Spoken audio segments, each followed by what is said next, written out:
Hello, good day everyone. I am Rogelyn Grace G. Calamba from Bitalan HE4A. So for today, we will discuss all about the introduction of the bartending.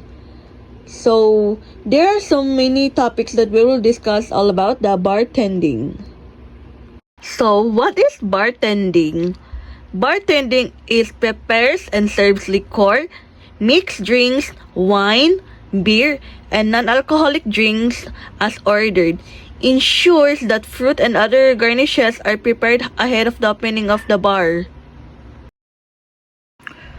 Who invented the bartending?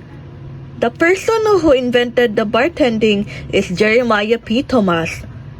Jeremiah P. Thomas was an American bartender who owned and operated also as salons in New York City. Where did bartending begin? So, while the origins of bartending are thought to date to ancient Roman and Greek civilizations, the documented story of bartending in the UK begins with the sale of ales and wines around the early Middle Ages. So, we are here the importance of bartending. So, the bartenders greet customers and make them feel at ease in your establishment.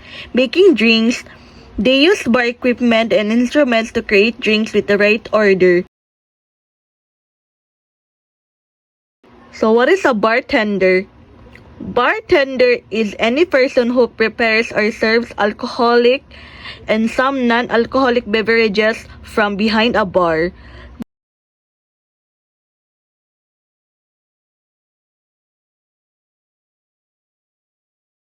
Bartenders is also taking some orders from the customers, arranging some drinks, welcoming the guests, and so on about the bartenders.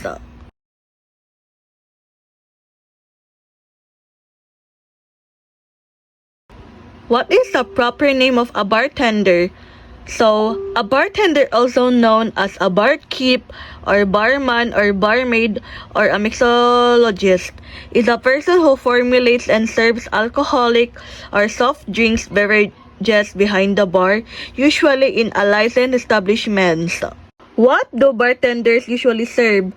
So, the bartenders usually serves are the cocktails, beers, wines, foods, and so on.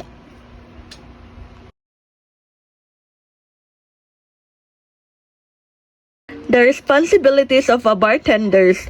So the responsibilities of a bartenders is to cleaning bar areas, maintain bar inventory and supplies, welcoming customers, assess customers' needs and preferences, and so on.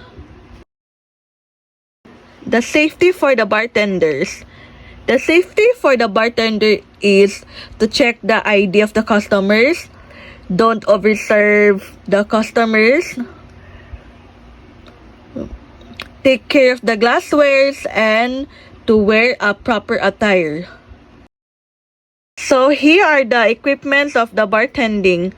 The equipments of the bartending is shakers, muddling spoons, bar caddies,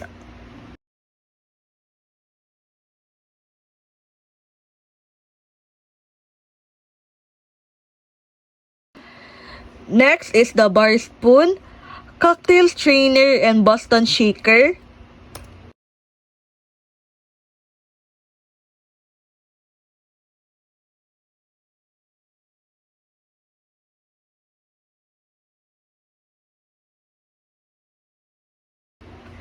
And the last one is the jiggers, pour spout, and cutting board.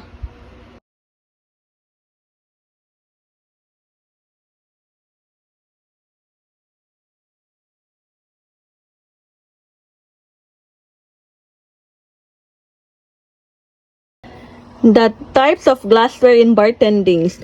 The different types of glassware are used for specific drinks like wine goblets for chilled wine, champagne flutes, and tulips for sparkling wines, cocktail glasses for mixed drinks and highballs, beer jugs, and lager glasses for various beers.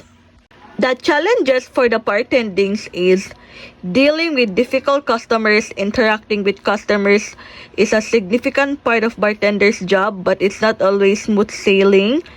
Time management and multitasking, maintaining work-life balance, handling stress and burnout, and physical fatigue and discomfort.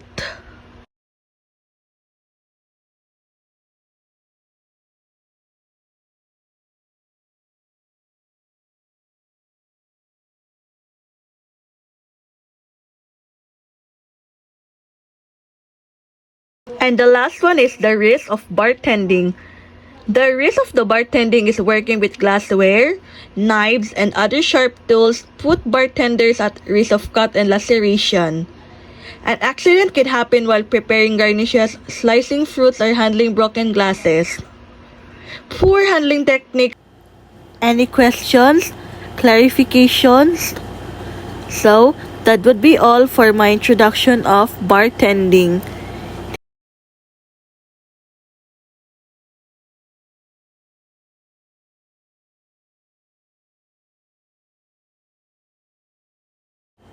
Thank you for listening.